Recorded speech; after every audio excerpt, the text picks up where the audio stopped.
Hey everyone, welcome back to another episode of the Peak and Flow podcast. My name is Dave Nixon and this is yet another episode in the BSFT30 series.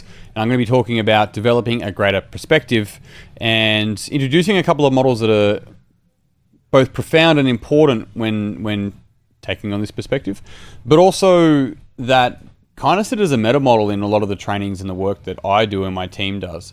And I'll credit the individuals and the teams that introduced me to it. But what we're looking at here with developing a greater perspective, which sounds all well and good, what does it actually mean is another question, but really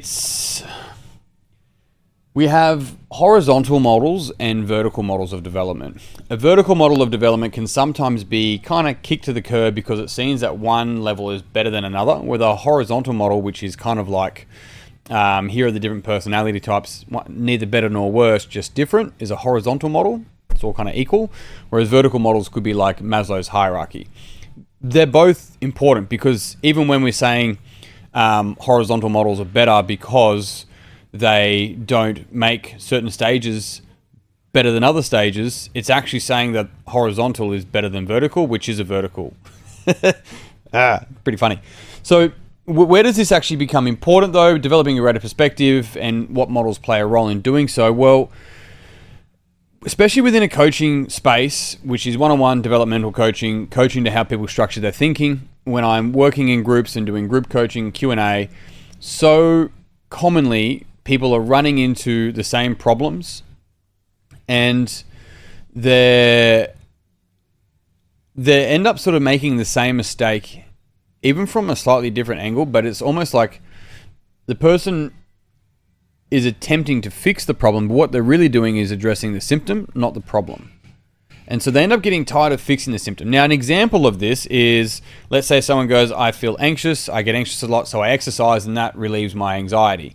It's like, so commonly, anxiousness, yes, occurs, you can feel it in the body, of course, yet it has a lot to do with how we structure our thinking and what we focus on, and a thing called metastating. And so there's this pattern that's occurring in mind, and because I can't deal with that, I commonly go put myself in a fight or flight state where I'm not in my mind anymore so that I feel better. So I end up sort of running away from my anxiousness. So I'm only actually really feeling good momentarily, not long term.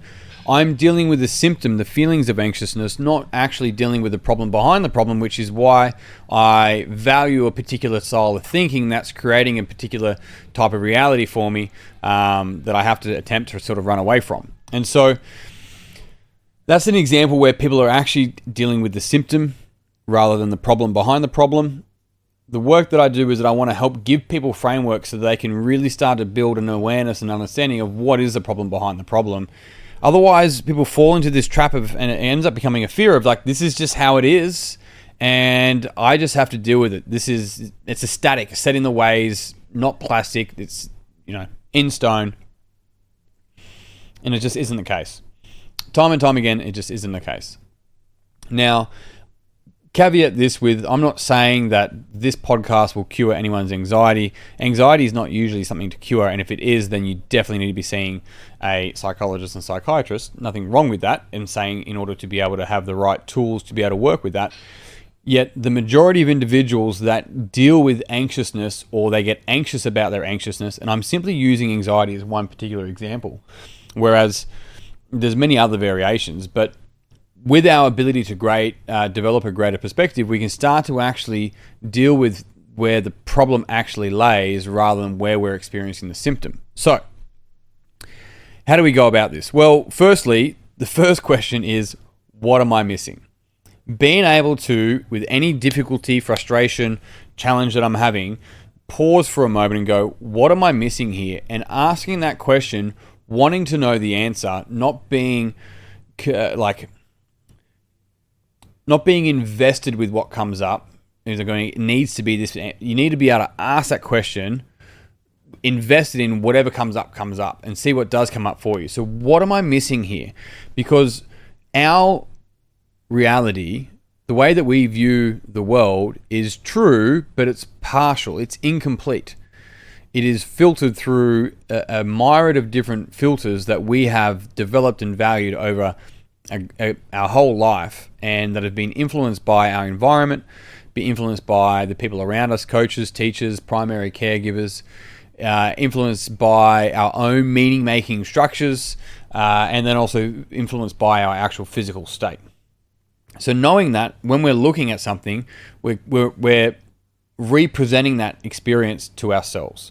So we can only ever have a true and partial viewpoint on any particular thing, and it's okay. That's everyone. Hence, we're asking the question, what am I missing? Actually helps us to develop a greater perspective. And I'll give you some frameworks on what you can actually walk through later on to be able to do that with. So talking further to that, and this is a principle that's probably worth really trying on and wearing, is we don't see the world as it is, we see the world as we are. And so the work is always with us, because as we get rid of a lot of the stuff that maybe we've held on to for a very long period of time, that heavily filters the way that we view the world, the more that we actually start to just observe reality rather than judging it as it should be or as we think it should be, or really getting in the way of ourselves and allowing ourselves to observe reality as it is. So we don't see the world as it is, we see the world as we are. And a very important point, your potential lies in your blind spots, not your strengths. Your potential, it lies in your blind spots, in the areas that you haven't developed, not in your strengths. If you are able to leverage your blind spots, bring awareness to them and leverage them, then you can fundamentally go significantly further with your strengths. That is if you give yourself permission to lean into that. But it's the whole thing that I've been talking about through this whole process. You've got to be a beginner. You've got to be okay to stumble. You've got to realize that failure is a part of the process. It's a cost of entry. All of that comes into it, right? So it's crucial. Your potential lies in your blind spots, not in your strengths. How do we actually identify? That's another thing. So one of the models I mentioned before is a model called the Quadrants by Ken Wilber. So Ken Wilber is probably one of the forefathers of integral thinking, it's called. There's a couple of different individuals. He's a fantastic theorist. He's still alive. And the quadrants are a very simple framework. A big part of his career, I mean, he spent 3-4 years in a cabin in Colorado and saw, I think, 3 people, which one was a doctor, a friend, and then his wife. And his goal was to pull apart every single ismology that he could get his hands on and see where they were right, where they were coming from. And what he found was that they fit within these 4 quadrants.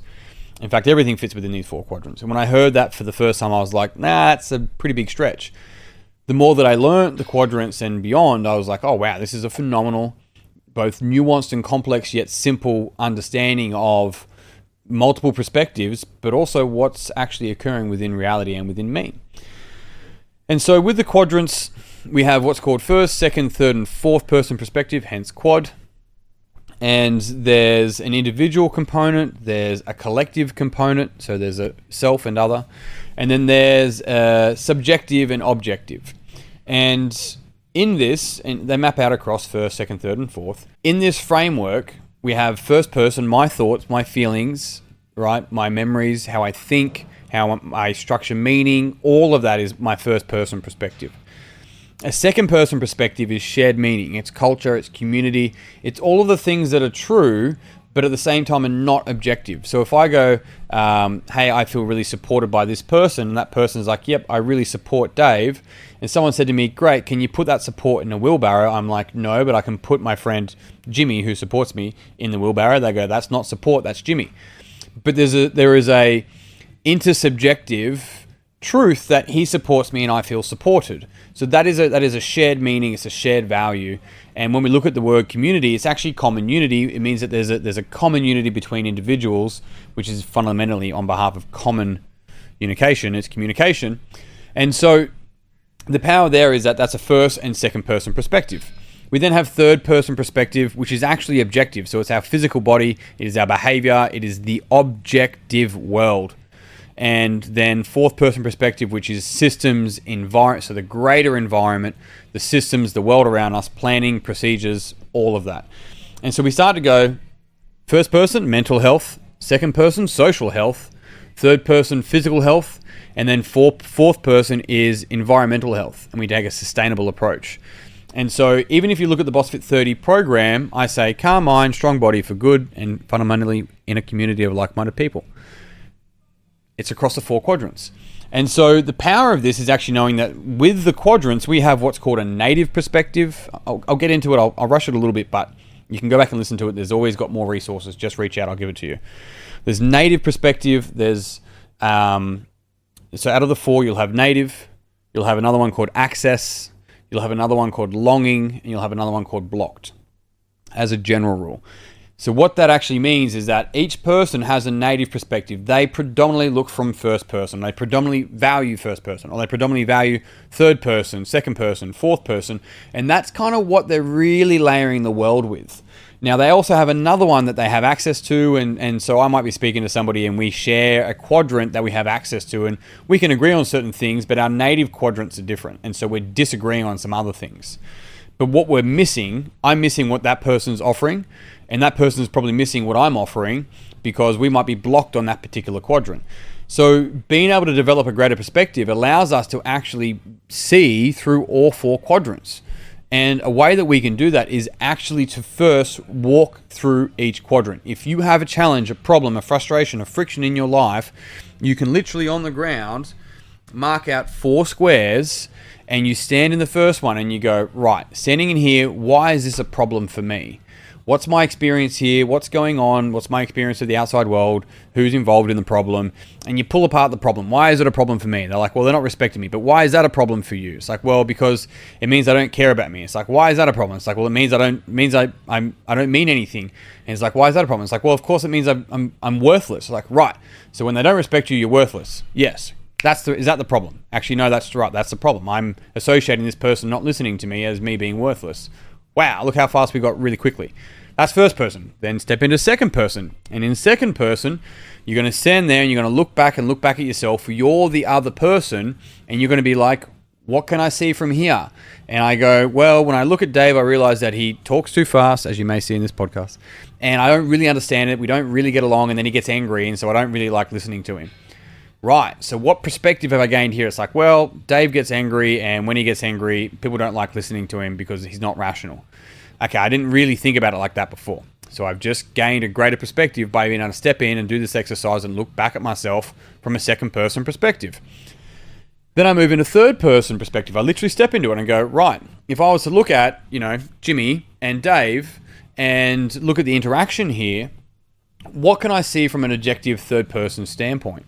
And in this place, I'm like, well, I can see that they both want to connect and they want to move forward, but they're kind of being a bit stubborn and neither one's giving, which means that they're probably both going to break. And if I really look at it, that's going to affect the greater community and so forth. And so I can step into this objective role and then I go from that, have a look at it, then I step into fourth person perspective and I go, how will this affect the system, the environment, the greater community long term, and what will happen down the road as a process? Now I've been able to simply step through first, second, third, and fourth person perspective just by going, what am I missing here? What's my friction? What's my frustration? And if I was to walk through these quadrants, what could that teach me? That is a simple exercise for you that you can do to help develop a greater perspective. You don't even have to walk through it. If you're driving and you're frustrated, you can mentally walk through it. But if you stop somewhere, physically walking through it's fantastic. This will absolutely lead to new insights, which will lead to new solutions, which, if you're lucky enough, will lead to better problems. And in doing so, you'll get to make new mistakes, which, funnily enough, is development. But the key thing here, and the number one thing, is defining the problem. So there's a quote that I share, and it's, if you know the solution to your problem and you're not doing it, you don't know the solution and you actually don't know the problem. So what's the problem behind that problem? So when you get to that, that's when you can change the way you look at things. In the words of Wayne Dwyer, I won't steal this out of him, but when I change the way I look at things, the things I look at change. And by being able to walk through in these stages of perspectives, you'll be able to develop a greater perspective, which will allow you to ask better questions, see new insights, engage with the people around you significantly better, and even start to see things from their point of view, whether they realize it or not.